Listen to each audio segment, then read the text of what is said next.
Bé, moltes gràcies. Thank you very much for choosing the Manresa-Bages Shared Agenda.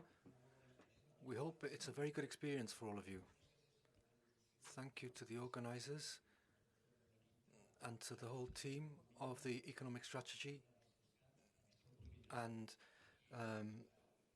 for giving us the opportunity to talk about smart specialisation here in the Catalan context and to explain what this shared agenda is. My name is Xavier Gironès. I will be the chair of this event. I'm the coordinator of the Region of Knowledge Programme for Central Catalonia, Department of Research and Universities. I'll link everything up together for you, and I will explain what each person is going to be saying, and I will help you construct a thread in terms of what the shared agenda is.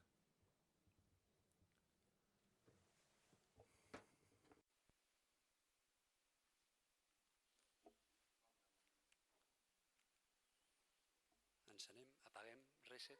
No. Per ara no funciona, però funcionarà segur. Sí. Start working soon. We'll start off explaining the origins of the agenda and its challenge, how it was developed from the basis, and identifying the different problems of dependency and the other key issues. And we'll also speak about its key actors and the quadruple helix which was established for setting the importance in terms of concentrating us on the role of all the knowledge-based actors and how to address ourselves to the theory of change, which is a very key point in a shared agenda. Then we'll analyse the whole role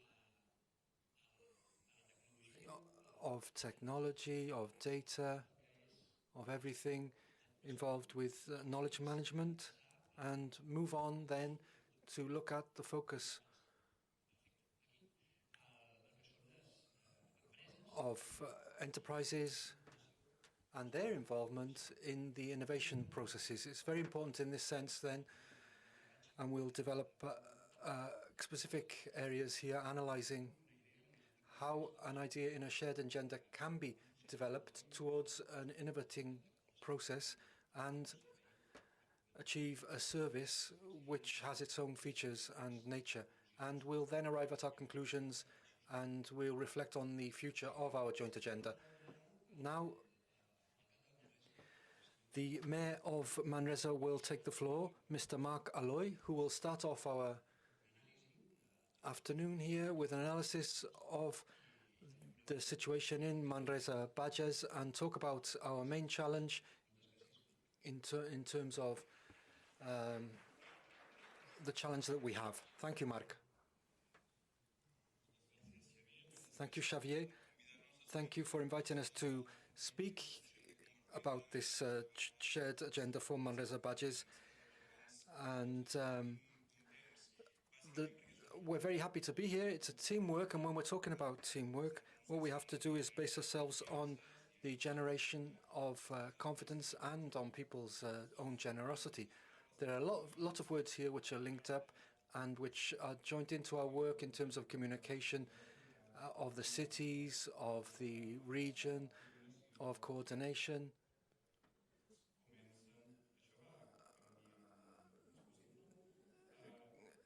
It'd be good if these slides move on. All the words here begin with C, as you can see.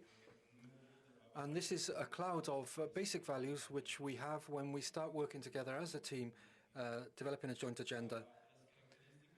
The features of our region then, as you can see here on the screen, Manresa is in the centre of the district, and it's right in the centre of Catalonia, which is the capital of the Bages area, where we have around 180,000 inhabitants, and about 80,000 of them are concentrated in the capital in Manresa. And it's an extensive territory. There are very small municipalities and one big city. Therefore, rural issues are there all the time in our district. We're outside the Barcelona metropolitan area, and we're the first circle after the metropolitan area. And one of the features we have is that there's a long life expectancy, you can see here, but there's an aging and over-aging, which is above the average for Catalonia, as you can see on the screen here. Therefore, there are a series of challenges which we have to meet in order to work in this way with this type of population. The slide's not moving on at the moment. No passa. No sé si es pot fer des d'allà baix. Sí. Molt bé. Doncs, amb què ens trobem? Amb una piràmide... So we see a population pyramid, which we see here, which has a very narrow base. There's an average age of around between 40 and 44, or 40 and 50 if you like, which is a wide-ranging group, as you can see. But we can also see that there's a big group of elderly people, and there'll come a time when there are people who are now 40 to 45, obviously reach the limit, and they get to the end of a life expectancy, although this life expectancy, as we've said, is getting longer and longer. All of these elements and all these questions which are linked into aging and over-aging, chronicity, dependency, vulnerability, and a challenge which we also have, which is that people want to stay living in their own homes as opposed to going into a home. They obviously want their own memories, they want their own personal things and their own home as they are aging.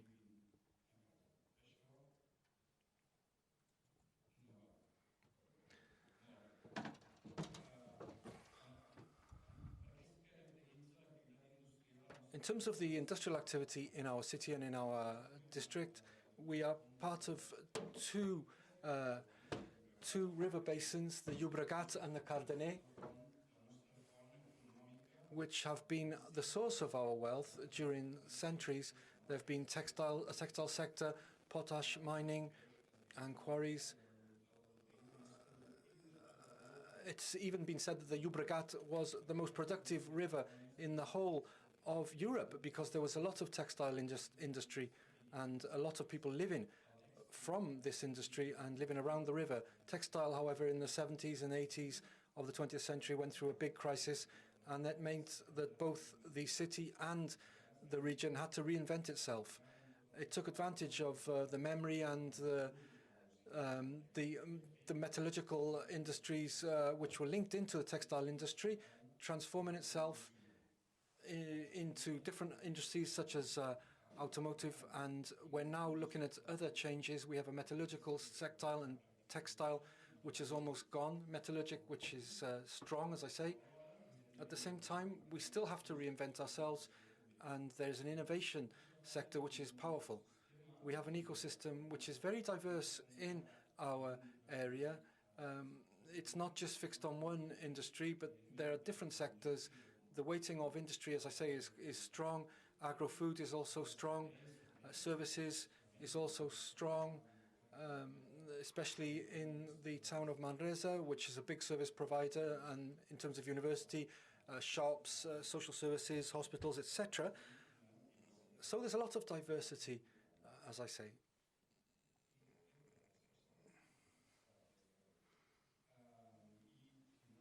Lastly,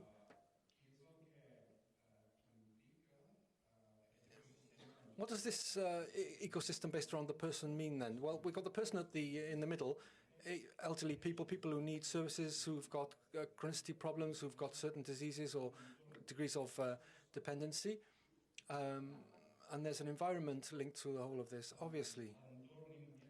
The immediate environment of a person in a situation where obviously we're talking about friendships, family, carers,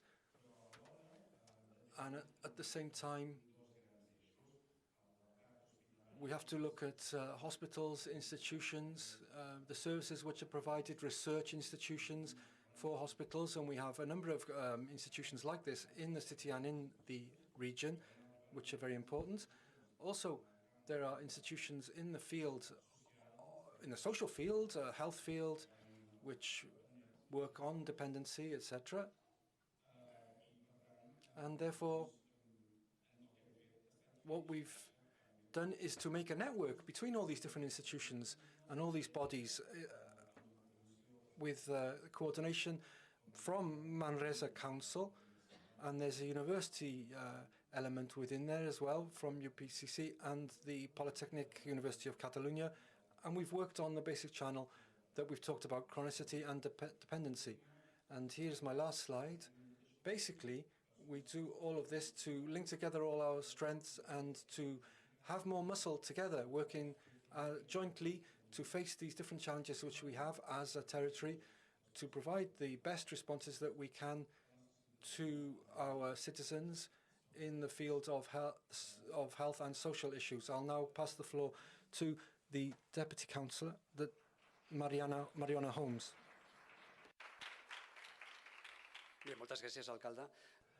Thank you, Mayor, for that speech. After we've defined this challenge, we'll now move on to look at the opportunities which can be generated based on these problems with such a complex ecosystem where we have dependent persons and a lot of different institutions and actors involved, which generate different issues linked into the problems. So Mariona Holmes, who is the Deputy Head of Social Action and Inclusion, Manresa City Council, will now speak to us about this. Thank you.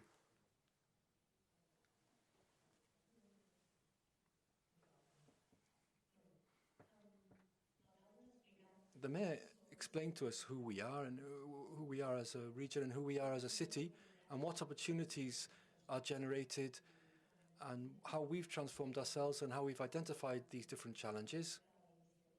The truth is that the initiative of the PC, which has helped a lot, has helped us to identify who we were in terms of our strengths, and we've been able to identify our added value, and we've looked at how we can achieve further things as we move further and further ahead. As we began to meet together and as we put together what we've called this quadruple helix, the university and the institutions, because we have strong institutions and also strong enterprises in terms especially of health, because they're the ones who have the most workers in the health and social sector in Manresa, and a hospital which also has a lot of workers.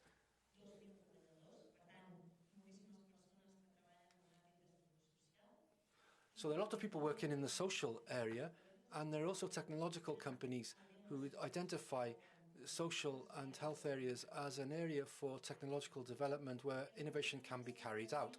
We also have citizens which wanted an aging plan and which wanted us to look more closely at dependency and who wanted to have their own voice and to get involved in the process in terms of designing the strategy. And therefore, we can see here the actors who are part of the shared agenda are the most significant ones in terms of health and social sectors. The Council of Manresa has managed to coordinate or drive forward the areas which the Secretary said would be to reach an agreement and to arrive at consensuses. This was really important because we do sometimes take time and sometimes it's difficult, but the territories do things right quite often. And after COVID and after having got to know each other and to appreciate each other and sharing things which we never thought we would, we need to be more ready to work together, and that's what we've done.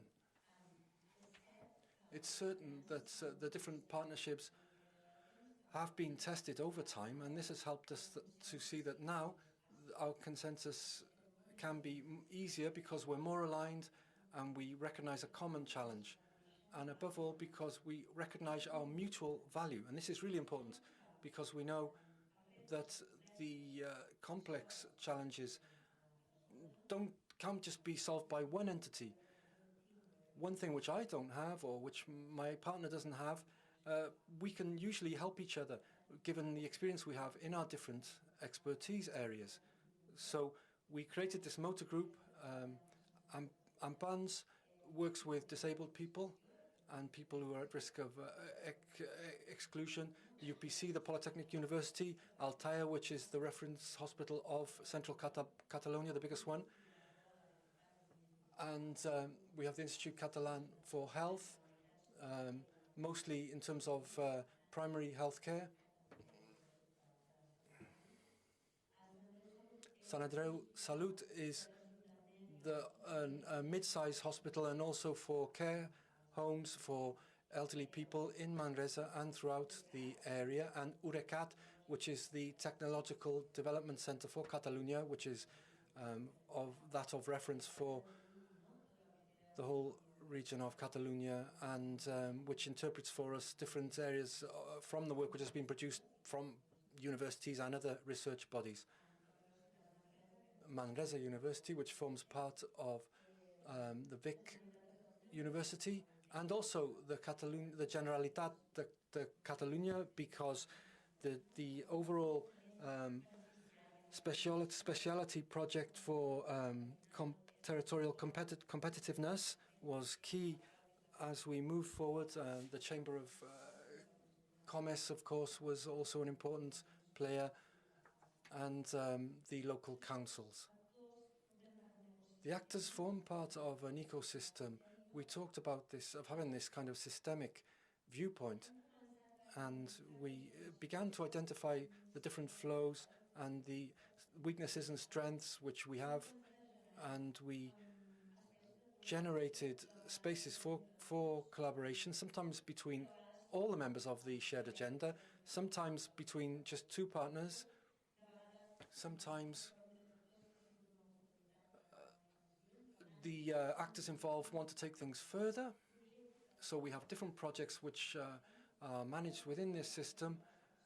Basically, it's person-focused, who, thus to say, based on people who have dependency or chronicity problems, and their families and carers, thus to say, obviously, their immediate environment, as the mayor has already mentioned, because it's becoming more and more the case that elderly people don't want to go away from their home base. And this is basically our approximation to this whole area from our quadruple helix model. People at the center, people with vulnerability or dependency problems. We have a whole range of knowledge which we've developed in terms of the health and social issues. And there's a core here in terms of data sharing and coordination and management of cases, which means that we do two things. One is identifying problems which exist in health and crossing them with with data which we've got from social areas. For example, somebody who has a chronic disease and doesn't have access, or doesn't have a lift, or doesn't have heating at home. These social indicators help us to ensure that we're comparing the right data, and that one of the vulnerabilities of a given person will be linked into this area. And we need to look at all these things to be able to identify correctly what is a precarious social or home environment. We have also academic reflections linked to this. We have companies who want to develop technological projects linked to the whole of this, and we also have the voices of people in the different forums which exist, and they explain to us exactly what they need, and we're listening to them. Agenda, therefore, is what we can see here. Entrepreneurship, and to work with simulation. The university has one of the leading real simulation strategies in Catalonia. We'll hear about that later. From role play into real simulation of cases is something we've been doing for a long time in our region, in different areas. And one of the universities working in our area is a specialist in this. Basically, what we want to do and I'll end here.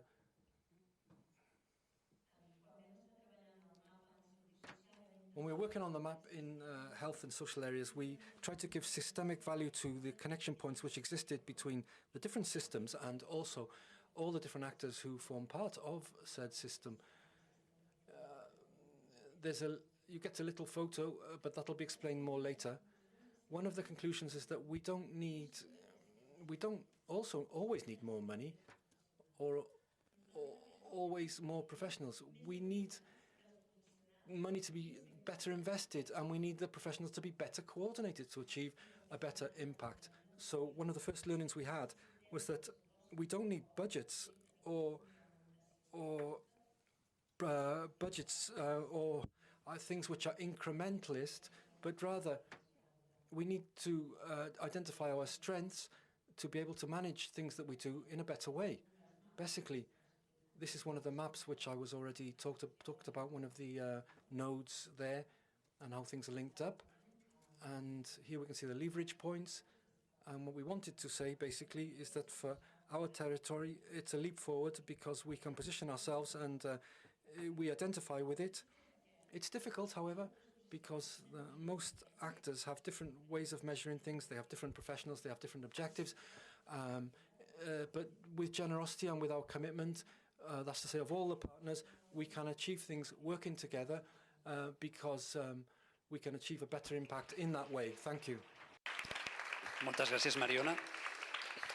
Thank you very much, Mariona. So we've heard about the challenge, the stakeholders, and now we know what problems we need to solve through this system map that we had.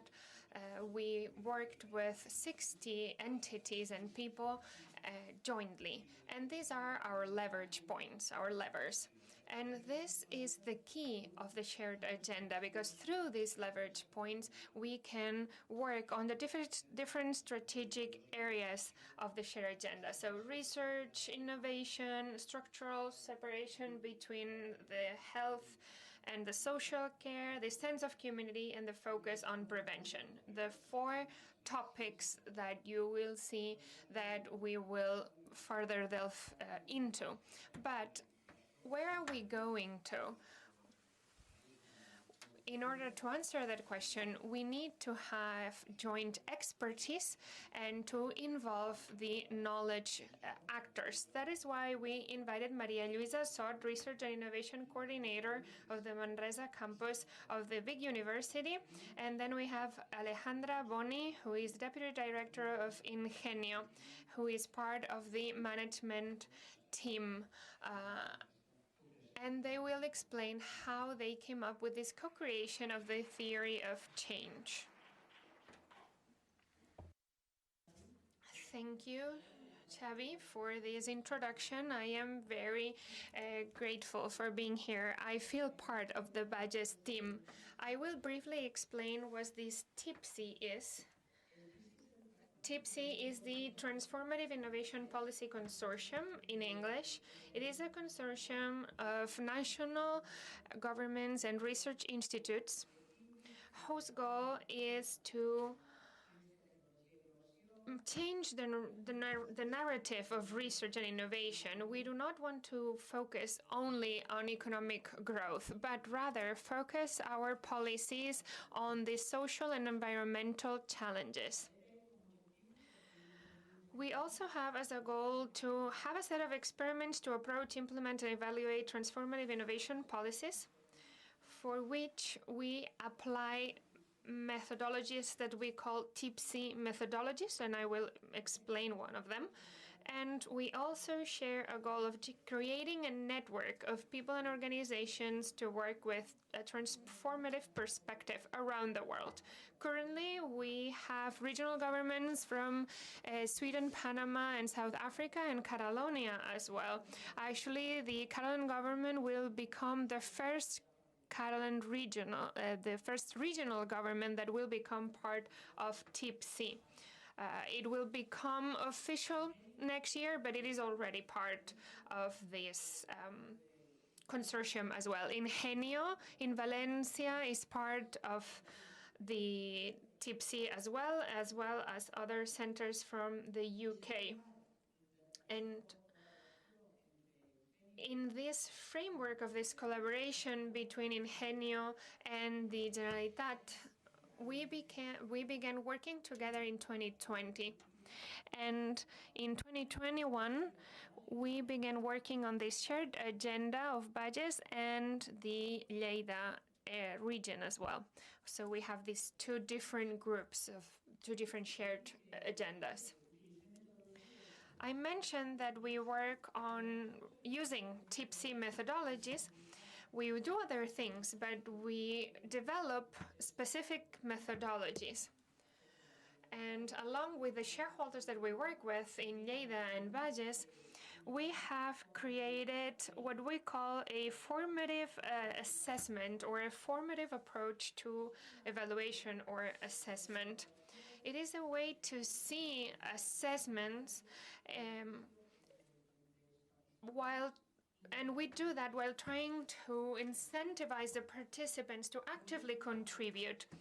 So it is not an consultative, we are not assessors, but rather we're not consultants. We work together and we co-create along with the participants.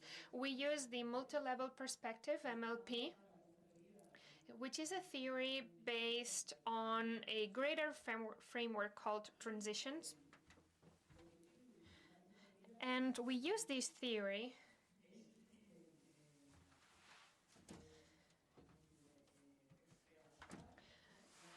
because we want to enhance transformation and learning among the participants.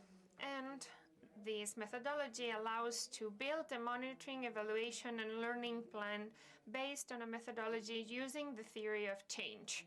Lluïsa will talk about the theory of change that we developed jointly in this collaboration. It is a theory of change that must be co-created and flexible because it needs to be reviewed during the process. This theory of change emphasizes the importance of transformative outcomes, which are changes in people and organizations and also changes in relationships. And it is a bottom-up approach. It is co-created with the people who participate in the different activities, and it is informed by transition theory, of course, and the theory that moves the theories that we at the TIPSI work with. Now I will give the floor to Lluïsa.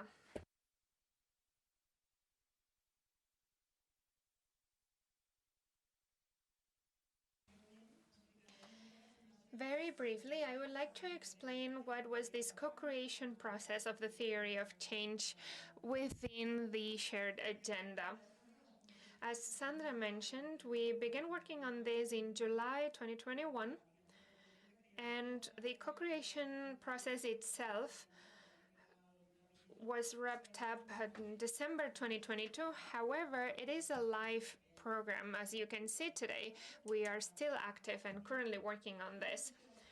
So what are the steps that we followed to reach this theory of change? Well, first, we had to define what the theory of change was. We had a steering group or a motor group that was part of this PECT, P-E-C-T, which is a territorial project that worked on the methodology that we had to use when co-creating the theory of change. And in October 2021, along with the other 6 actors of the steering group, along with over 20 people of research institutes in the region, we were in conversations all throughout October 2021 to December 2022. And we worked for all those months on the theory of change. So as I was saying, we began by defining the intervention. The challenge was defined by the reality of the region, which is chronicity, dependence, and overaging. So we knew what we had to focus on. We needed to address the challenges that we had before us. Then we had to create a mapper of actors. Not only those who were participating in our participatory sessions, but also any group of people who may have a say in the challenge that we were addressing. So members of the civil society, academia, and the quadruple helix, and also individuals. Once we had the intervention and the localization and the actors that would help us in addressing the challenge, then we had to define the impact. The impact would be our long-term goal, which is difficult to measure. However, it is our goal. That is where we want to achieve. The first goal was to improve the quality of life and care of people living with dependency and chronic illnesses and their closest caregiving environment. And the second impact would be to create an ecosystem of stakeholders to foster economic development in the territory and provide effective responses to the main health and social problems and needs of the aforementioned people. So once we had defined our main goals, we knew where we needed to head. Now we had to work on how to get there. This is an infographic that summarizes what I had just mentioned. At the core, we see the impact, and then on the four sides, we have the transformative results that we will explain in a minute. And right in the little circles, we have the intermediate outcomes. And if we assess these outcomes, we will be able to measure to what extent we have achieved these two final goals, the impact that we had set ourselves. We needed also to look into what we needed to change to make these goals a reality. We thought about changes for individual people, organizations, but also between them, between the person and the organization and vice versa. So all the different changes that we had to make so we could achieve an impact. And with all that, we can define our theory of change, with which we begin working on this theory of change, knowing what actors we have and knowing where we want to go, so our goals. And through that, we can define the intermediate outcomes and the activities that will allow us to make these changes a reality. And these transformative outcomes are the changes within people and within organizations. And the intermediate outcomes or outputs are the direct result of the different activities that we have identified. We also had to think about what were our explicit assumptions, because we needed to write down what we think that will happen and what we think that we need to do to generate the impact that we want to generate, and to sort of draw the pathway that we need to draw the path that we need to follow. And then we talk about stretching the theory of change, expanding it, because if it doesn't work, we need to be able to revisit it and review all the outcomes, outputs, and activities.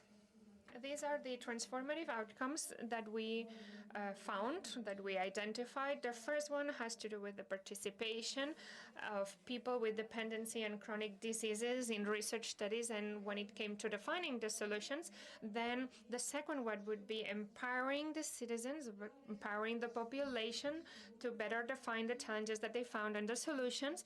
And then we wanted to engage the institutions through the shared agenda. And finally, we had to define effective methodologies so we could better define new products and services to respond to problems, and that we expected that would generate new business initiatives. And these are the intermediate results or outputs, many of which are also linked to what we were working on in this PECT, that project that we mentioned of the Catalan government. We created the Dependency Observatory, a lab of social and health data. We created research projects and knowledge transfer projects involving the population and identifying along with them the problems that are shared among the population.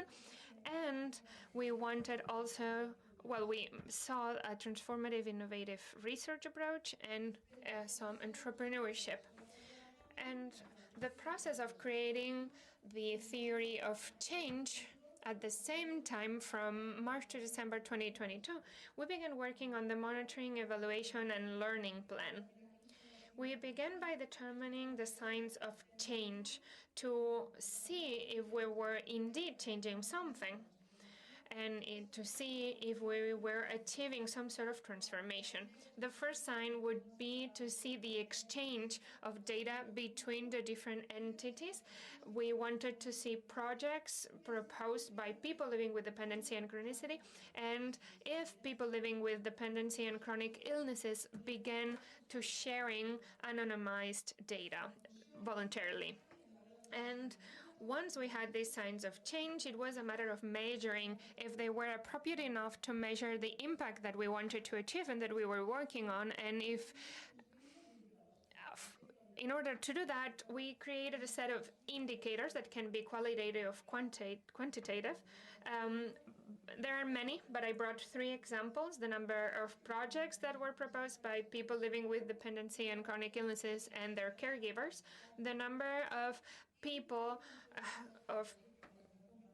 people-designed projects executed, and the definition of the strategic plan of the Bages and Manresa Shared Agenda. And it is a living process, an ongoing process. But today we are glad to say that we have achieved some results already. The first one has to do with the participatory process. We have already created the Observatory of Dependency and Chronicity, thanks to Sant Andreu Salut, who organized it. Then we had a Bages Citizen Science project last year, and currently we have another one that focuses on aging in rural areas, and this project will be ongoing until June 2024. And we actually have collaborated with a cinema festival in the city. Then we have seen some progress in the regulatory framework for sharing the social and health data. This is very important because this enables the sharing of data. And finally, on the institutional side,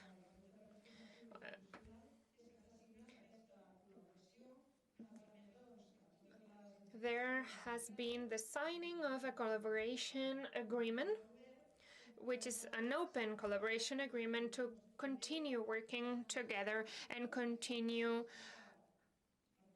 promoting the shared agenda in these joint projects and ultimately to better society. And now we will leave the floor to Juanjo from Eurecat. Thank you. We're accumulating information and concepts here. So we've got the challenge, which has been very well defined, the actors and the methodology and the nature of the change that we have to undertake. And we've got the first leverage point in terms of technology and knowledge and data, which is very important. So Juanjo Martín, who's the territorial manager of Eurecat Manresa, the Technological Centre of Catalonia, will now speak to us about technology and data in this framework. Thank you. Thank you very much. Let's speak about the role of data and technology in the specific case of the Manresa-Bages Shared Agenda. If you will allow me, I'll make one initial point on challenges. challenges which we have in the front of us in the health and social sector. There are 8 points which I have selected. It's not exhaustive. In terms of our joint agenda, these are very important and we have them very much at the top of our mind. Certain of them have already come out: demographic development and long-term care, and the impact on people suffering from chronic diseases. Aging as an issue as well, and the impacts which are related. The new social reality and new paradigms. It's a complex reality which requires us to be resistant in social terms, increasingly so, and which means that we have to have the right tools available to be able to fight against things like, for example, the pandemic or the economic crisis which we have from time to time, migratory issues, climate change. We have to be resilient and we have to be strong. And these are real challenges. Another important issue which is increasingly present, mental health. Integration of the prevention programs and treatment as well has been all brought together, and we're looking at it in these terms, and as has already been mentioned, the pressure which increases on the healthcare and social care systems. We have to be smarter and we have to be more efficient in terms of using our resources. And we have a real challenge here for the whole of our integrated system. In addition then, from the points from 5 to 8, greater integration of the health and social systems.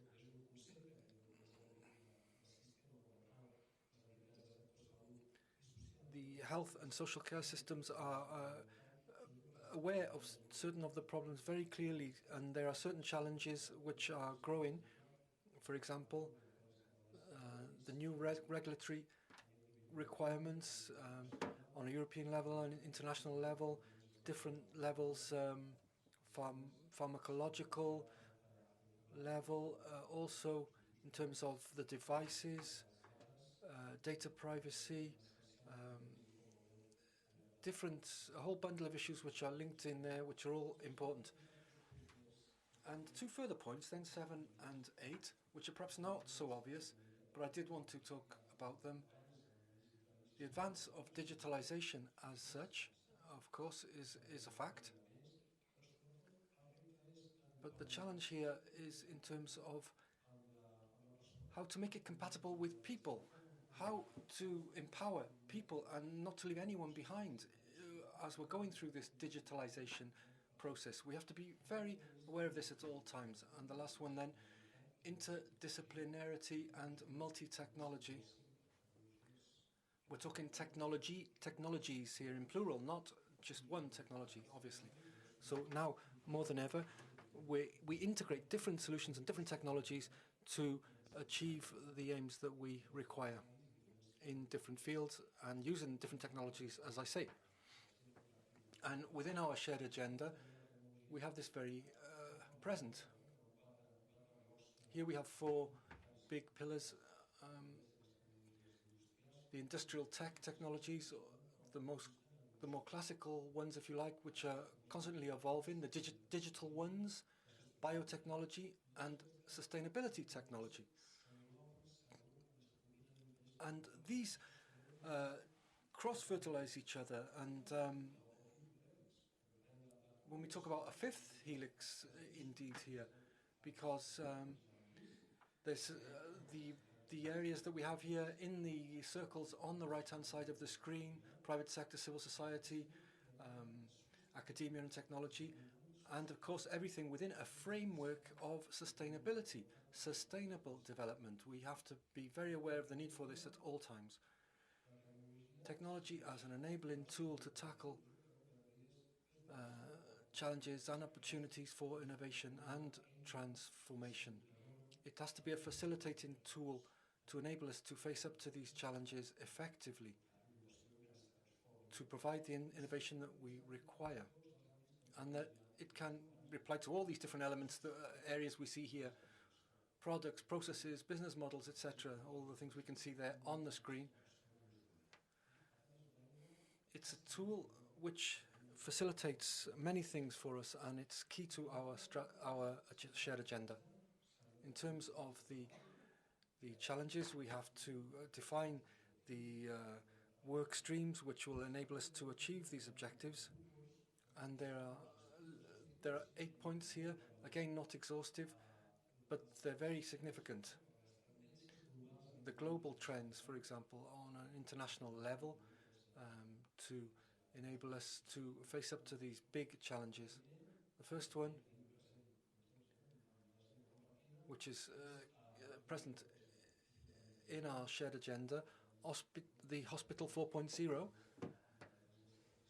the tools for artificial intelligence, different digital technologies, different tools which can be used in this area, all the different health and social technologies in the research area as well, to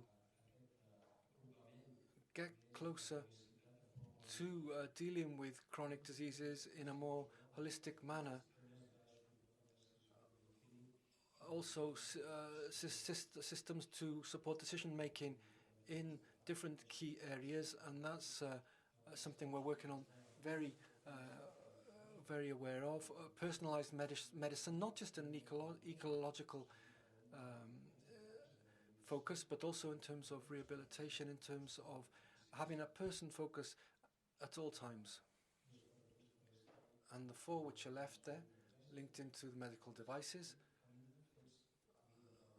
and devices made to measure via robotics for patients, for physical rehabilitation and cognitive rehabilitation, using chips, for example, as we can see here on the screen,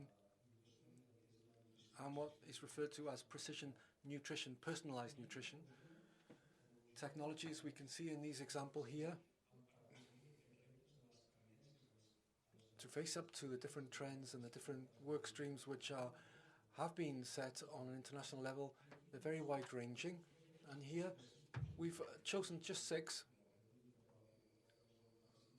where we've been participating from Eurecat. What does technology bring to the table then here? The deep lung, which is artificial intelligence to spot nodules indicative of potential lung cancer. And that helps with diagnoses. And online testing, remote testing in ophthalmological areas. Also eye cardio. When the person goes to their health centre or when they go to a hospital for a cardiogram, there are tools which can be of great use here, medical devices, as we refer to them here, portable ones which enable us to have remote follow-up and remote monitoring with a medical team, or able living with spinal cord injury tools as well. These are all very important issues.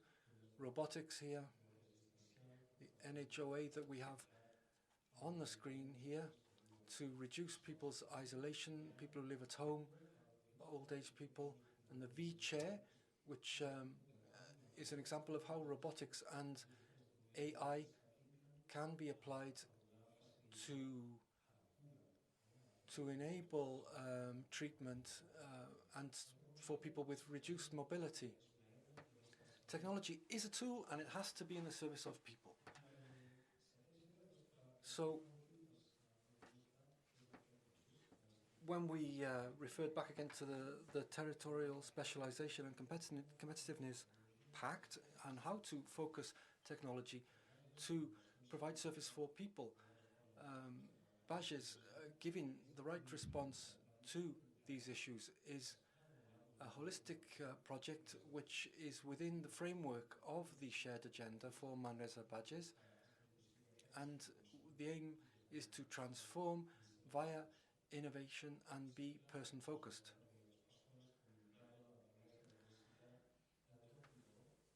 the caring environment, the complex ecosystems which exist, as we mentioned, and the creation of an innovation ecosystem to provide the right responses, and also economic development in terms of new initiatives in technological terms or non-technological terms which will be of help to people. Again, this project we referred to, PACT, which is the territorial project from the Generalitat, for here talking about big data and technology.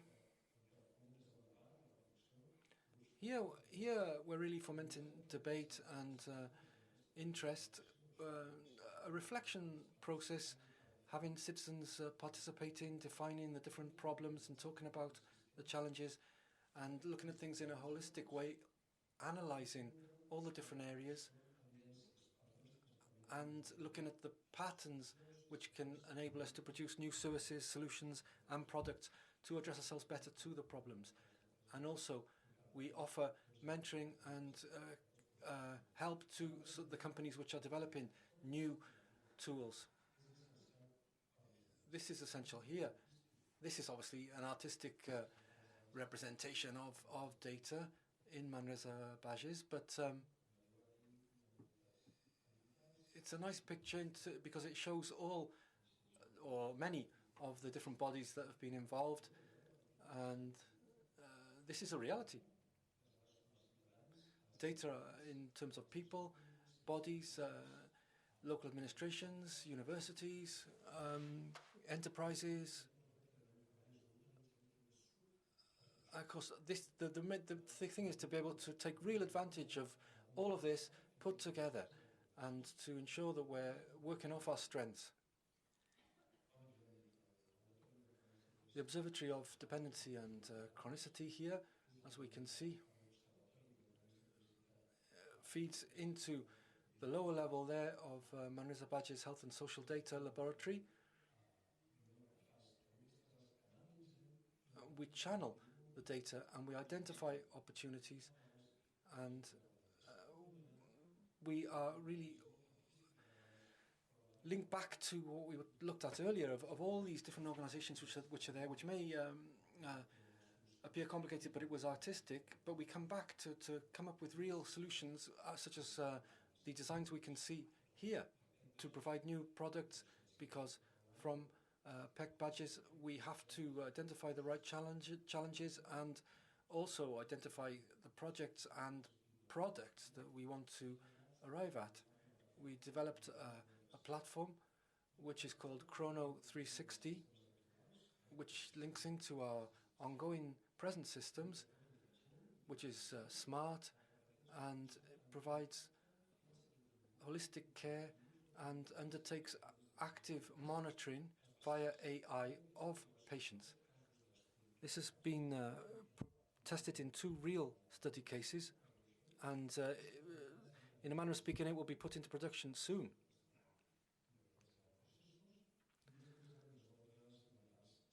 And also people with severe mental health problems will be involved in this. Here graphically you can see examples with screenshots of the front end for the patient here, with different uses which are wide-ranging. You can link in to talk to the doctor, and different medical devices which enable us to constantly gather data on the patient, and it enables us to work in a preventive manner vis-a-vis risks which may occur in the future for the patient, and have the right type of proximity services and develop the right type of solutions, working closely with our users. This is a very advanced platform. Other platforms which we've developed, which are linked into data, are these.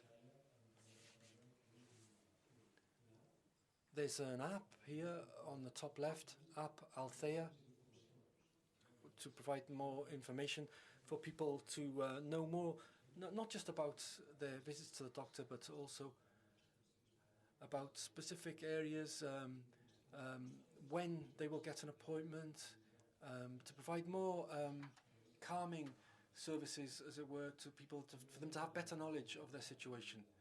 Ned Chat which is a medical level chat to talk about different safety protocols and different security issues in a professional sense. And then Vincul app, which is in a more social, talking about links for people with disabilities or suffering from aging or overaging. And via this platform, they can find a one-stop shop to enable them to get better help. Here, with looking back to the data repository on social and health issues, we look at the Manresa-Bages health and social data issues. This is a whole world, obviously.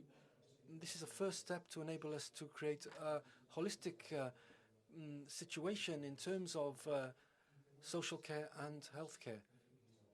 This has been done within PECT Bages, and also the data lake in health and social Manresa has been very important. This has been very innovative, and there are 8 areas in pilot for this technology. Manresa is one, and this will enable us to create the basis at all the levels.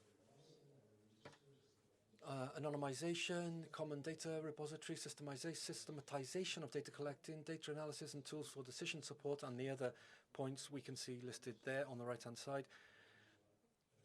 In terms of the right type of transformation, pilot project here in Manresa, as we said, we want to be able to extrapolate things from it for other regions and hopefully take it internationally as well, because it's very transformative for our region. And this is the last but one slide. We spoke about technology, we've talked about data and apps. Well, we have to go back to the person focus always when we talk about these big issues. And here, the quadruple helix type approach and the studies and the information everything is brought together as a space for knowledge and information on dependence and chronicity in the region, and ensure that we have the right type of link with citizens, and that co-creation is key in terms of the solution and that everyone is involved. And this has already been launched in part of our shared agenda. And just to end, I don't want to go into more detail, but just to show you that there's a lot of things ongoing. We've talked about some of the applications and results already, but in the shared agenda, there are loads of things, really, which have come out of our partnership. All 4, 5, 6 or more working together for a common goal. And this is the spirit of our shared agenda. Analyses, new models, paradigms, piloting, and a map which should grow over the coming years. And data and technology will be essential and will be 100% focused on people. Thank you. Moltes gràcies, Juanjo. Thank you very much. As you can see, we are now hearing from some examples to have a clearer view of how we use technology and the data that we gather through the shared agenda. And now we will share an example of how some companies work together in this innovation framework, and how innovation allows us to address specific challenges, which in this case is to give care to someone who is dependent and lives at home. Bartomeu Ayala is head of training and professional development of the Ataya Foundation, and he will explain the 4 leverage points and how they are being used in this concrete example that he is going to provide. Thank you very much for inviting me, Xavier, and to the organization committee as well. What I'm going to present is the result. So we had a problem, and this is the solution that we came up with.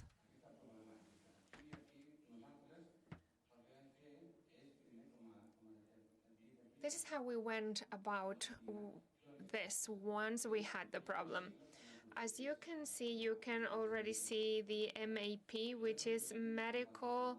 A is for assistance, so care in Catalan, and P would be plan. We talked earlier about the theory of change, and in order to make the theory of change a reality, we need entrepreneurs to back it up. Meaning that we needed businesses, and we went to some businesses, some companies, and presented the problem that we had identified. A great percentage of the companies that we have worked with are from our region, because we wanted to foster the economy in the social and health areas in our region. As it has been mentioned, we need a network to address this, and this is why the shared agenda methodology worked greatly for this challenge that we were addressing. If we work on an isolated matter, we will not be able to move forward. That is why we relied on this network. We were lucky enough as well to find the people within each of the organizations that we work with that truly believe in this common project. And of course, we had the support of universities and research institutions. And we also have the support of the regional government and the local government, because we are firm believers that projects need to be led by the local government, in this case, the City Hall of Manresa. We have the co-creation, we've heard about the shared agenda, but let's look at the shape this co-creation took in terms of solutions. So, well, we found the problem, which was the written on the screen, and then we need to look at the solutions that were achieved through the SISS Manresa, which is Integrated Health and Social Services for Manresa. And all the companies and institutions and organizations that you see on screen made this change possible. We had to think about how we could approach the integrated health and social care for a dependent person at home, and then we thought what companies and what organizations could help us in answering that question. We will go into detail in a little bit. We will talk about AI, about robotics, and I am going to use a video that will better show what we achieved. This is sort of a summary of what has been said already. We have a systemic view of the problem. We carried out research, we worked on development and technological innovation, we worked on a structural separation between the health and social issues. I think this is our greatest innovation. Put people at work, jointly, people who work at the health area and in the social area. The technology is out there, but the technology needs to be at the service of people, the professionals who work with people every day. I always say that technology needs to be at the service of people and not the other way around. We wanted to create a sense of community, to go to where people need us and to talk to their family members, to their caregivers. This is paramount for us. And we want to improve the quality of life of people, because usually dependent people want to be at home to the extent possible. Sense of community, as I was saying before, this is up to us. The good thing is that we believe in the project, so we need to make it ours. And we need to focus on Manresa, and that is why we call this project SISS Manresa. Another aspect that we had to tackle is the simplification of the different processes.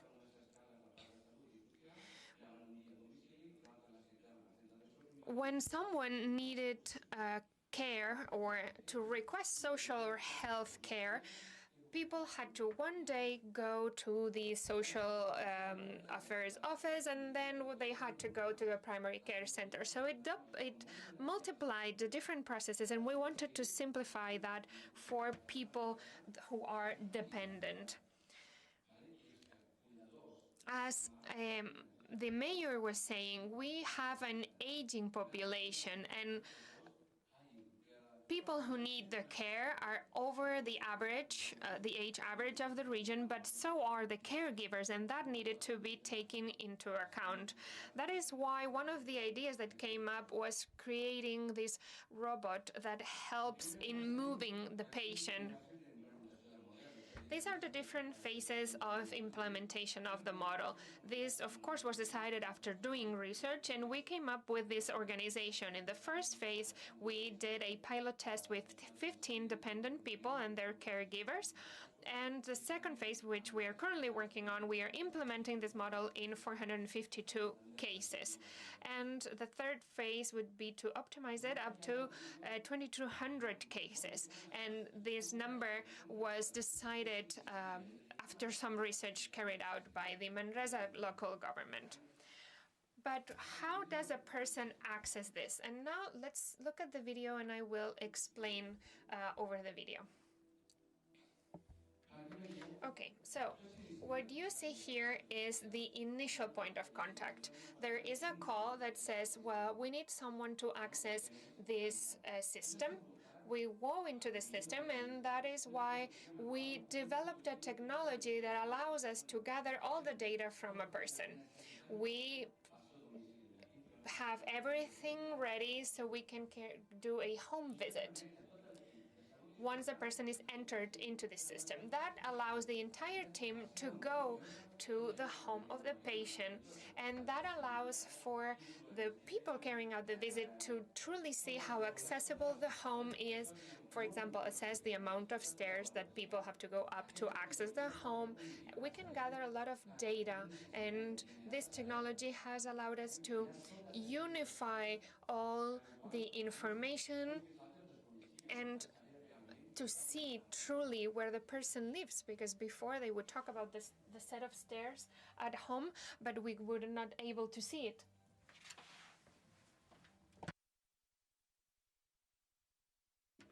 Then the life history, which is very important for the social aspect. Then analyzing the different needs, the resources, what they have, what they do not have, who is going to be the person going to the home, looking at the clinical variables and schedule the different activities. Everything that they need is there, and setting alerts.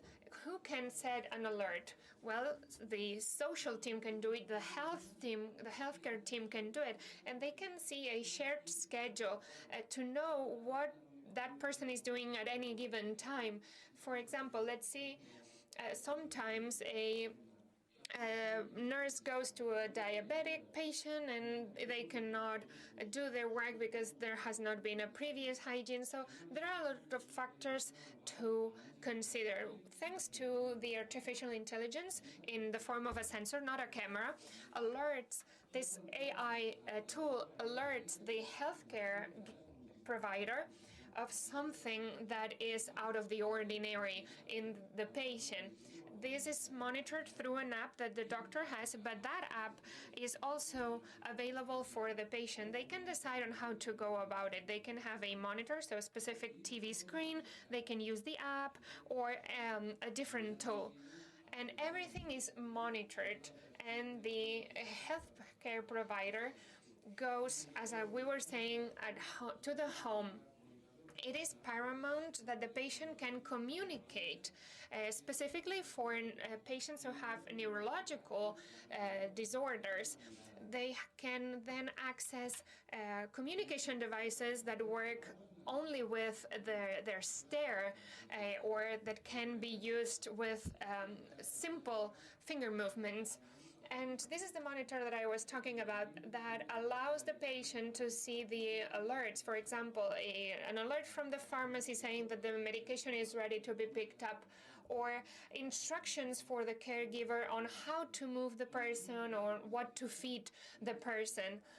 And then a communication in the form of video conference calls so they can connect.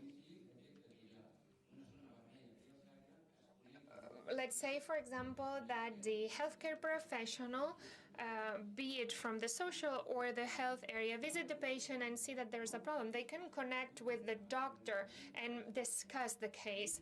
Then movements that prevent sores, and that allows, this is the bed that we were talking before, the change of positioning so that the caregiver can continue their life and the patient can, for example, sit up and eat a meal with their family. When we run this pilot project, we received a lot of positive feedback. Then these are some of the machines and that the healthcare professionals use. So we created this kit that allowed to run blood tests and ultrasounds to avoid the patient having to go to the primary care system to run simple tests. And all this is registered and is monitored. For example, the Doppler ultrasound, which is very important for people taking Sintron. All this monitoring, and even footprinting for people who have dysphagia, people who have problems in chewing or swallowing. All these are examples of technology that is already out there and being used, and this is possible because of the support of all the companies that truly believed in the projects, which we are very grateful for, because they turn a problem into a new model, and through this new model, they have allowed a better life for the person living at home, the patient living at home, and for the relatives. And these are the results. To me, the most impactful result is that now we talk about an integrative model of care. Social care, health care, they all do their thing, but they know what the other person is doing.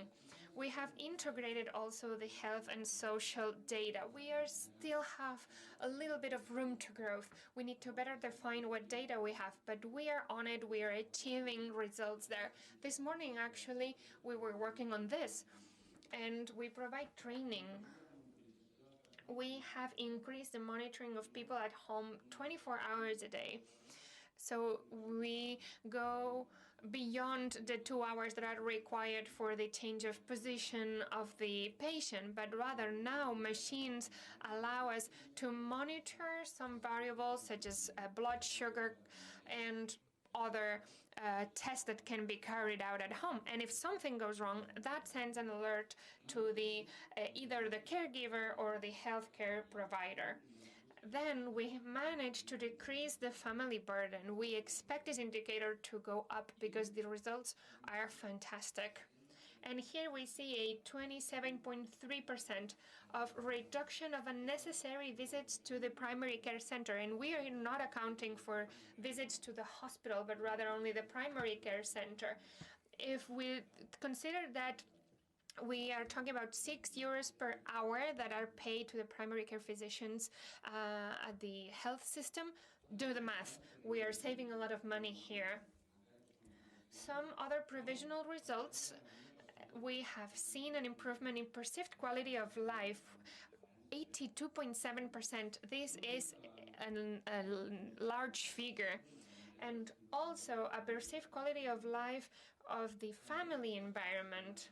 Also an improvement that is being reported by the healthcare professionals themselves.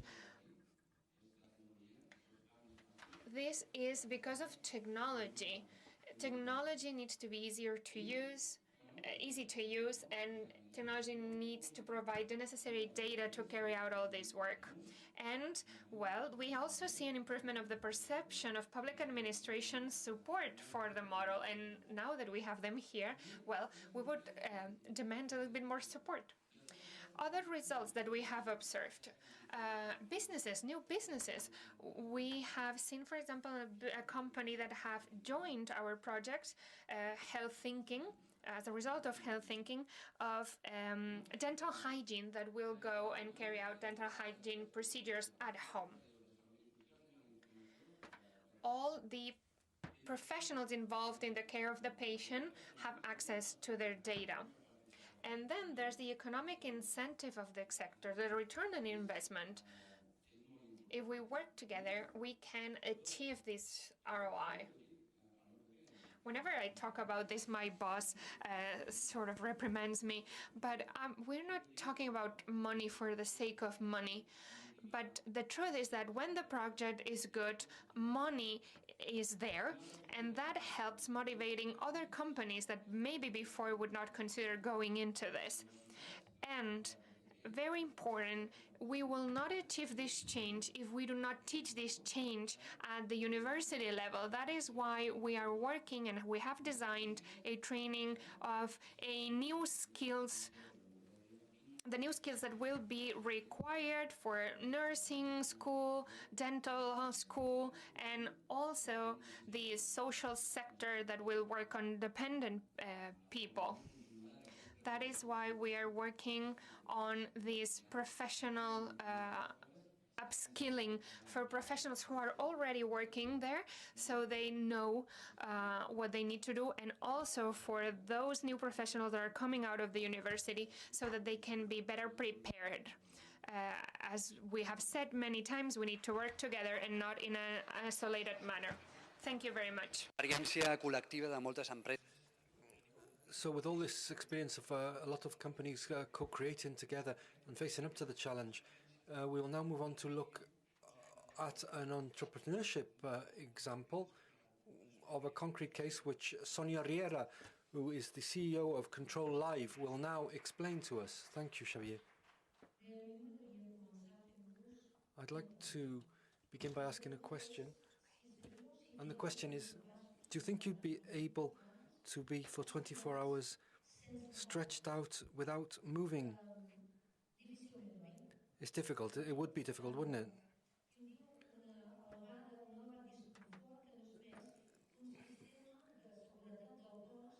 It's a high level of difficulty because immobility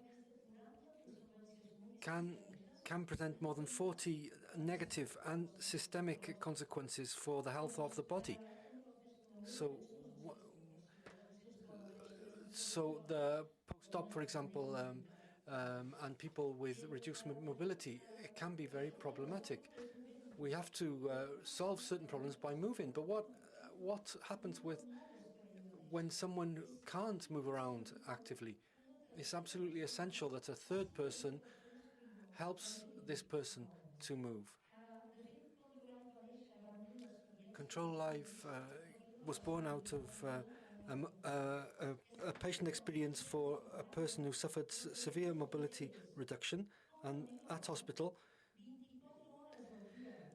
the person was asking, how can my wife for 365 days, 24 hours a day be able to move me in the same way that the hospital is doing it? The person was asking himself. This was the big question, and this type of situation is happening in more than 70,000 homes in Catalonia right now. Due to the aging and overaging of the population that we've referred to already, and the fragility of society due to this overaging and mobility problem, which, as I say, is becoming more and more prevalent. It's clear then, as I was saying, that in our society, for us in the Bages, and the mayor and the council have said, we are putting together a lot of our industrial partners and the university structure and innovative companies in a shared agenda, which enables us to lever certain solutions and to ensure that certain of the innovative ideas, such as this one, can be developed successfully. Right now, then, 1 of every 10 people who are being provided with help or at home or in centres have problems of ulcers. 80% are generated by this type of situation. In Spain, in 2010, more than 60 million euros were spent on treatment for this type of problem. So this is obviously a challenge, and this needs to be solved. How did we look at this in control live then. Someone who's constantly in bed, 100% of their time are either sitting down or lying.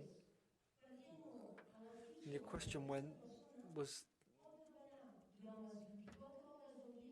you can have a team working on helping this person to do certain things, but why not try to ensure that a machine can enable people to be more mobile?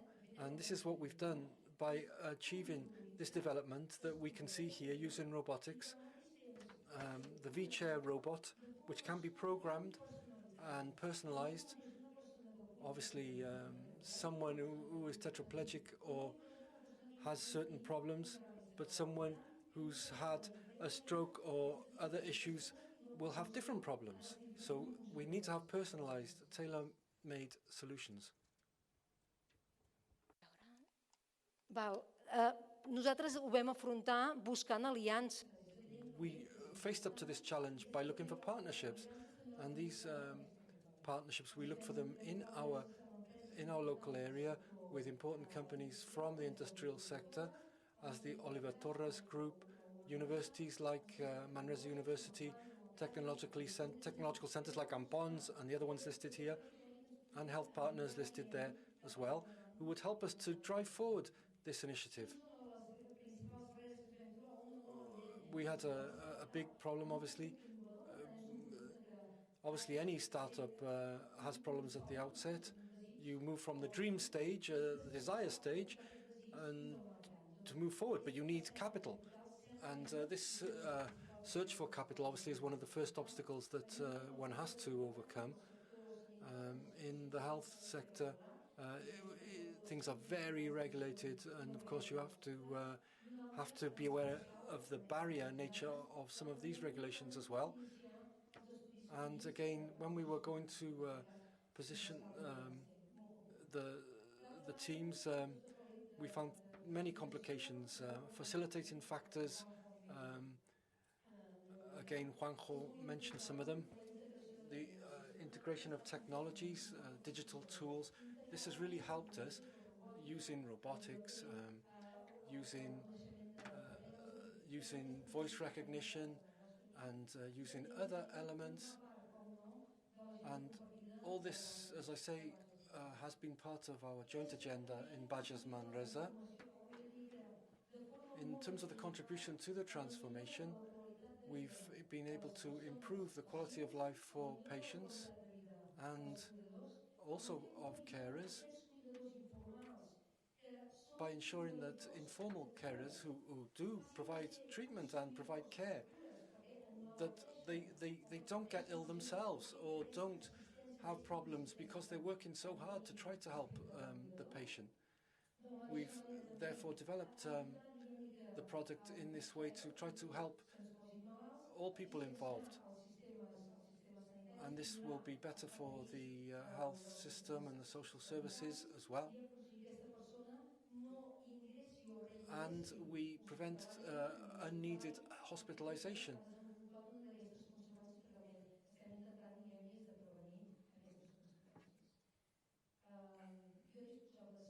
I had 5 minutes, so I guess I need to stop there. Thank you, Sonia. Doncs hem acabat el viatge. That's the end of our presentation. We need to look as to where we're going to take things forward. More than 60 institutions, include Quadruple Helix. 4 million euros around has been achieved in terms of funding of competitive projects. Next Generation, FECIT, RIS3CAT, etc. 15 transformative and research and innovation projects. Over 150 entrepreneurship processes have been kick-started. More than 50 meetings, joint meetings, and collaborative events. These are certain of the data which show us that this shared agenda is really alive and is ready to face up to the challenge. And what we need is for it to persevere. to use this holistic approach and to develop the agenda further and further, because as we've seen in the sign-in in the agreements over recent days, for example, this gives strength and helps us to focus on the future. Not to just look at complex problems, which can be approached from different points of views in a partnership way, but also the solution of less complex ones and finding effective solutions and ensuring that you are aware of the difficulty you're facing at all times. The joint agenda has had a catalyst role, and it needs to continue to have this type of role, because the social service and health challenge is a big one. But we need to look at the different challenges which are faced by systems in other regions to learn from their examples as well. And also if we look at the RIS3CAT laboratories for transformative social innovation, known as LIST, this has also been important, and it can be the shared agenda approach can be useful to the councils, as we can see. We need to develop concepts like innovation and infrastructure based on simulation methodology, and we need to look at how to develop products and services in this sense. We need to generate infrastructure in a positive sense to develop new products and services and business opportunities and services in an economic sense as well. This is important for us and for Europe as a whole. And can you continue to experiment on how we need to focus, how to share data, understanding data as a product or a service, as a concept, which is important for developing useful knowledge, which has to really be put into practice for all of the partnership institutions in the agenda. And lastly, generate and continue and to develop a culture which is to transform our territory, which will allow us to achieve things in terms of facing up to this challenge and also other systemic nature challenges with the same type of will and the same type of commitment in terms of creating ecosystems which generate values like these. The values, all the C's that Marc Aloy, the mayor, talked to us about at the start. But I wanted to show you this photo to end. This is really significant for us. This is the lake where there could be, which is interesting, which is where the river ends up. In the 14th century, there was going to be a big problem in terms of drought and famine. This still happens right now. We would get the water from 27 kilometers from Manresa, and we would bring it right to the city. This was an innovative process which was learned all those centuries ago, and also achieved a miracle, which was to give food to people and to go over and above all the problems. And this is what we like to identify ourselves with as Manresa people.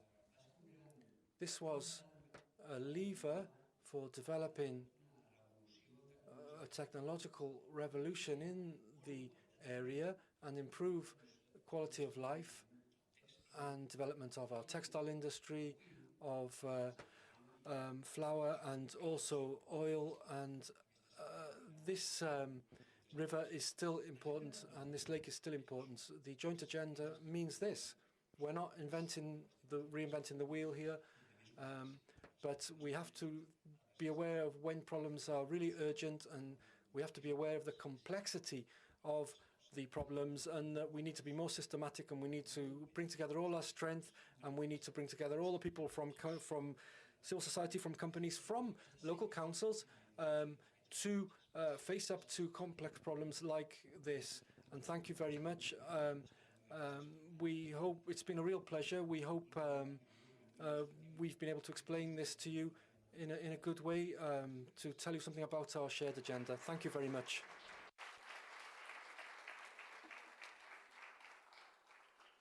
demano, si voleu... Now, if you have any questions, I am going to ask all the panelists to come up stage, and if there are any questions, we will gladly answer them.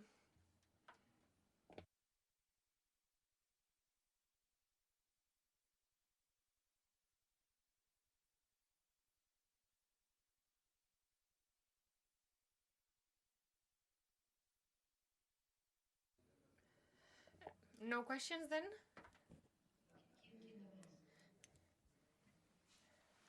Eduard, is there a question? Everything was clear enough then? Bartomeu ran out of words. Congratulations, a very inspirational collective initiative and experience. I'm fascinated by so many things, but one thing that stood out, one very perhaps smaller thing in the grand scheme of things, was the SIM lab. Could you tell us a bit more about the SIM lab, how it works, what kind of things are simulated, how they're simulated? It almost feels wrong to ask such a specific question among such a rich set of activities and initiatives. So I have many more questions, and I hope to get a chance to discuss with you later. Thank you.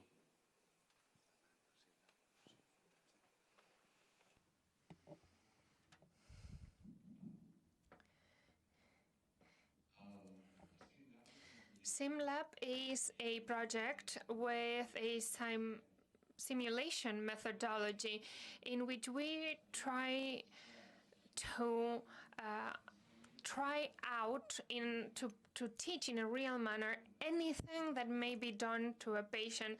Actually, the video that we showed is recorded in a sim apartment, so to speak, so that allows for all the professional caregivers to come to this apartment and see firsthand accessible problems. We had a case in which a person could not access the top cabinets, and the cabinets could not be modified because it was not their own home. So the simple solution that we find was to raise the chair.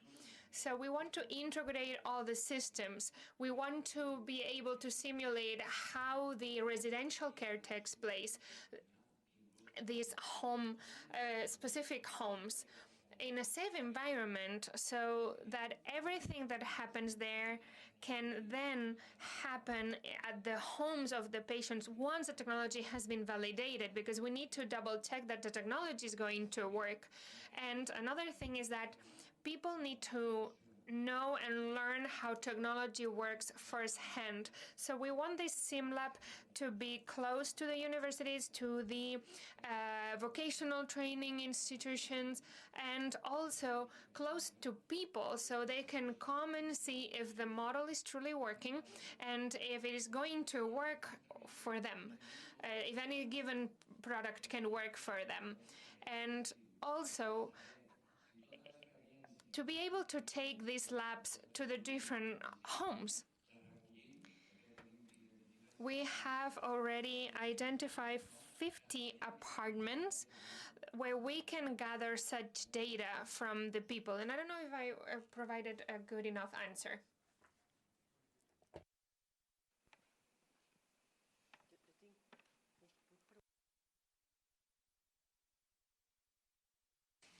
I have a question myself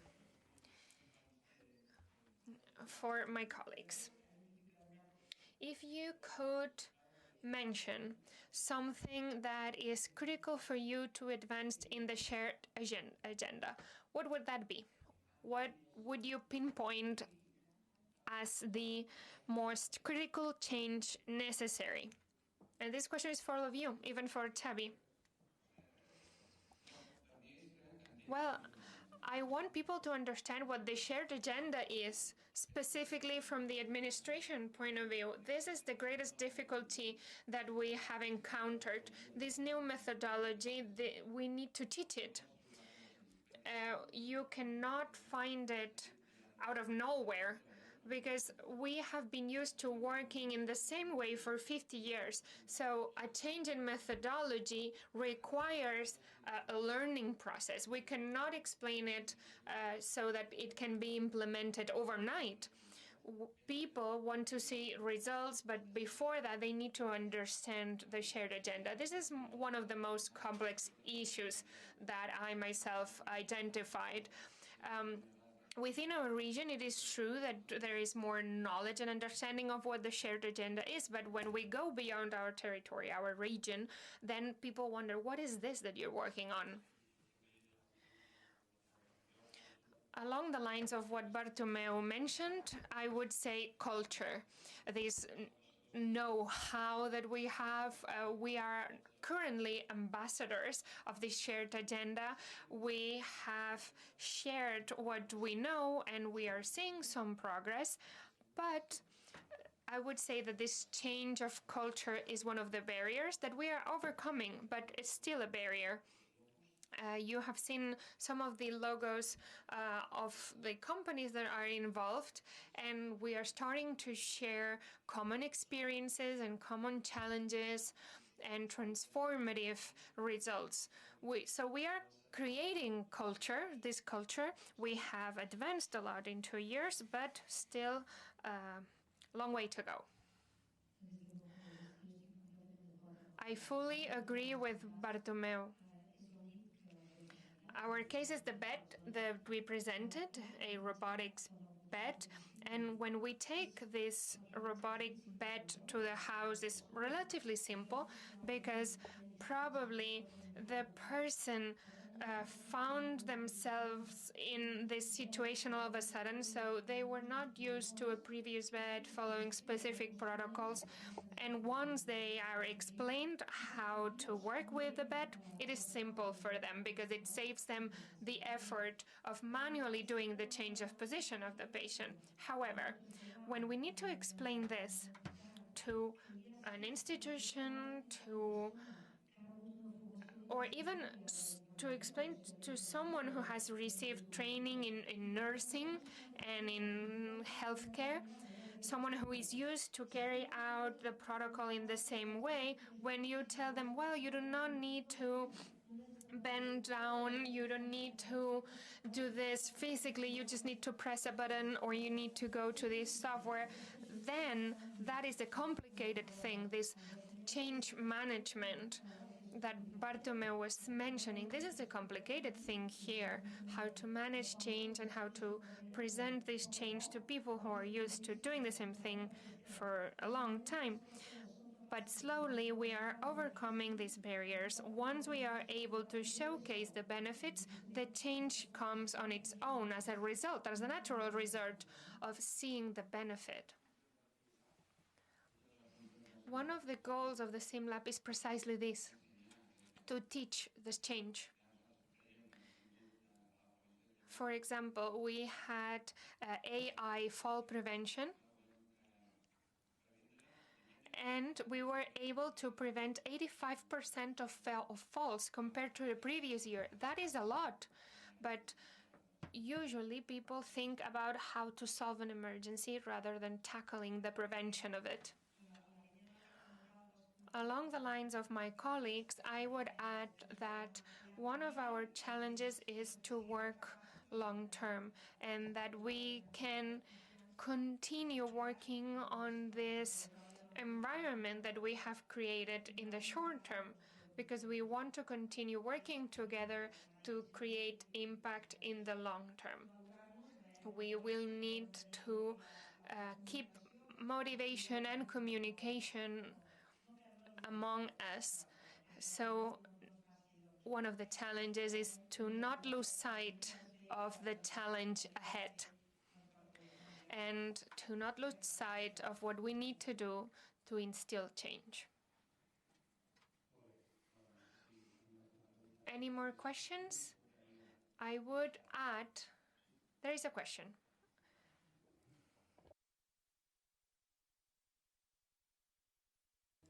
My name is Gemma Domènech. I work at the Telecommunication Center of the Catalan government. And I would like to begin by congratulating you. many of you provide a new way of proceeding, of doing. So, as Eurecat knows, is that the dominant system is the private system, meaning that there is a technology that is being developed to respond to a problem, and then that technology is applied in a private manner. That hinders the replicability of this solution. And this solution or any innovative solutions that may come afterwards.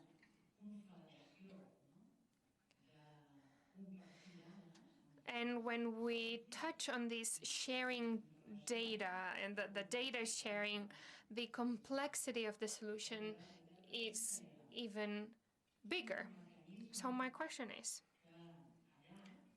what mechanism should we jointly develop in the long term for us to be able to replicate what you are working on, and that we can incorporate these solutions in the non-private sphere, in the entirety of the health and social care services in the country?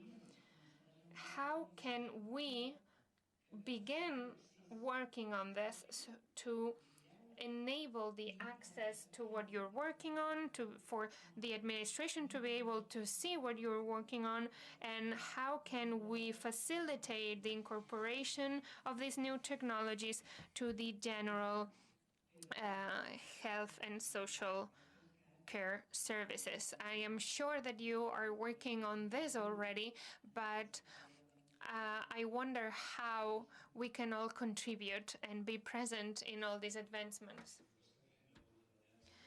We are spearheading this. We are taking some steps. We have work within the PECT project and other initiatives as well, because at some point, this will become part of the Catalan government, and we want to see how technology becomes universal. And in terms of what you said about the data, it was very difficult to address the challenges that data sharing involves. In a very small project, which was the PECT, we had to anonymize data, follow the regulatory framework, and it is very complex. And also, we need to account for people's privacy and security. So we still need to work on making this more agile. And we are touring some hospitals to explain this type of home care. We are talking about complementary systems. We do not step on anyone's toes, but we are spearheading this change. It is not easy, but we are doing it. The idea is to replicate this to other shared agenda, the automobilistic shared agenda, you name it. They may have more easy access to data, but we are talking about healthcare, and anonymizing personal data is very complicated. Maybe we begin by the most complicated kind of data to manage, but after all that, I want to say, though, that we see the support that the Catalan administration is showing us, and we really appreciate it, but we need to work on this. The SISS Manresa project was one of the projects that was able to commission some of the projects. And in the first thing that they asked us was, well, you need to identify the problem, which we already did, and you need to find a solution. And then data protection and data sharing will be on our hands. So they agreed on managing the data themselves, but we were the ones in charge of finding the solution. In all the data that we gather, we consider all the requirements that they send us that we need to follow.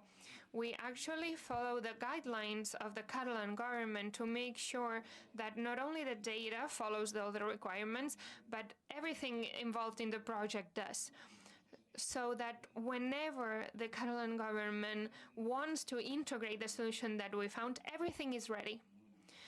Because everything will be in a database ready to use. We have, of course, an added difficulty, but there were more things rather than data that were important. Data, of course, but also the solution. Once you have found an agreed solution, then we will analyze how to include it in the system. This is key, actually, because the shared agenda is all about processes, and these processes involved a lot of knowledge sharing and a lot of findings, because we want to address the challenges from all the different perspectives. We are not creating a solution, but rather we are creating processes that can be replicated in other problems. And this is not the usual way to go about. It is the usual way of going about in a shared agenda, but it is atypical in the system that is currently used elsewhere. A shared agenda addresses any given challenge in a systemic way, and sometimes this is very shocking to some people. Just to piggyback on all that has been said, I would say that all technology, all the innovation needs to go hand in hand with social innovation so that all global challenges can be addressed in a scalable manner, and so that the technology innovations can be translated into social innovation.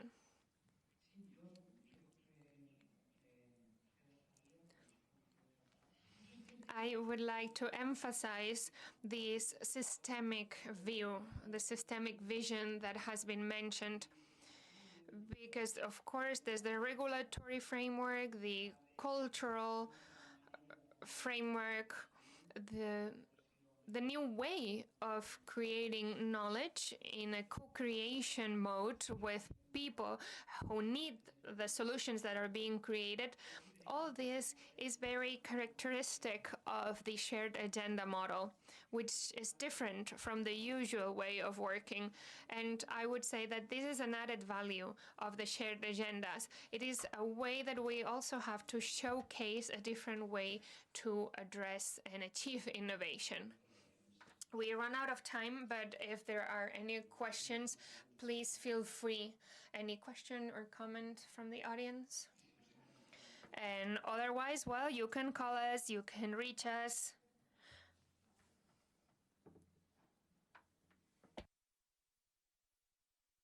And you are invited to the shared agenda, by the way. I work for the European Commission, the Joint Research Center in Sevilla. I have probably been to maybe more than 50 different meetings about smart specialization around Europe, more than 50 places. And I haven't seen anything like what you're doing here. It is quite unique and quite precious. And what amazes me, what I find fascinating, is that you have developed a common vocabulary, a unique vocabulary, unique mental models, unique approaches of bridging different perspectives. You know, public administrations don't usually work with monitor evaluation plans that are living plans that can get you fired in public administrations. And companies are impatient to have results, don't work with very long-term plans. Yet here, you somehow have managed to bridge these perspectives, to develop common vocabulary, to work together. My big question is systemic. You know, how have you done this? Because you seem to have to take it for granted almost here. You know, you're like fish in water. Fish don't know they're in water, but I'm not a fish and I can see the water. So what has allowed this to flourish? How comes the process not hijacked by the usual suspects, the short-term people who cannot see beyond the horizon, who want to promote their own agendas? how do you shield it? How have you gotten that far? And why hasn't anyone stopped you yet? Which what would happen in all the other 49 places I have been to? I'm answering from my perspective, which is I'm following the shared agendas, but I'm not part of the Bages agenda. Maybe you can complement to me, what is different from what I'm seeing now in Catalonia compared to other even experiments in the framework of TIPSI is the place-based challenge. So they start from a common challenge.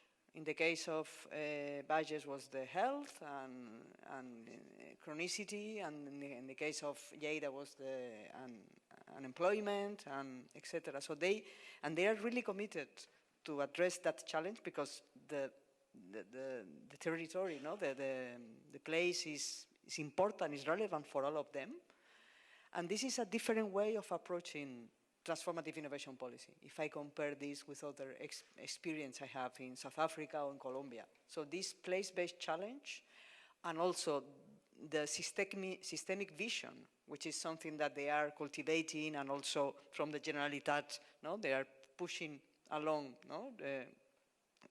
they make efforts to develop the systemic vision, plus the place-based challenge and people like those people that are really committed with their own places are the ingredients that, well, make possible with many difficulties that these shared agendas are going on in Catalonia. Well done, well done. Well done.